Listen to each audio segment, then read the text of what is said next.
আরে বাবু জগদ্ধান নয়, জগন্নাথ। জয় জগন্নাথ। আজকে হলো রথের মেলা, তাই রথের মেলা স্পেশাল আজকে আমরা জলখাবারে খেয়েছি। মন হয়েছিল সেটা বললি না তো বাবু।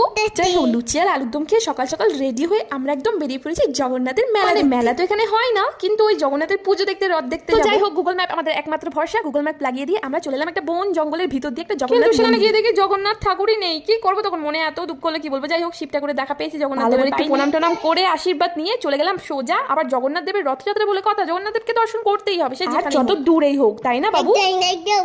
ঠিক বলেছিস। তো সেই মতো আমরা চলে গেছিলাম এখানে আরেকটা জগন্নাথ দেবের মন্দির। এখানে একদম সবাই উড়িয়ার লোকজনই ছিল, বাঙালি মানুষ খুব কমই দেখতে পেয়েছি। যাই হোক, যে লোকই হোক, যাই হোক, জগন্নাথ দেবকে দেখতে পেয়েছি, এটাই অনেক ভাগ্যের। আমরা প্রসাদও পেয়েছিলাম, দুপুরে প্রসাদ খেয়েছিলাম, তারপরে সেখান থেকে দর্শন করে প্রণাম করে আশীর্বাদ নিয়ে চলে এসেছিলাম বাড়ি। আর বাড়িতে আসা রথযাত্রা বলে কথা, রথযাত্রা জিলাপি আর পাপড় তো খেতেই হবে ভাই। আমাদের ওখানকার মতো পাপড় নেই তো কি হয়েছে, বাড়িতে যা পাপড় ছিল সেটাই ভেজে নিয়েছিলাম। এখানে সাউথ ইন্ডিয়ান যে ভাজিগুলো পাওয়া যায় সেগুলো অনেক ধরনের, যা পেয়েছিল সবগুলো নিয়ে চলে এসেছিল।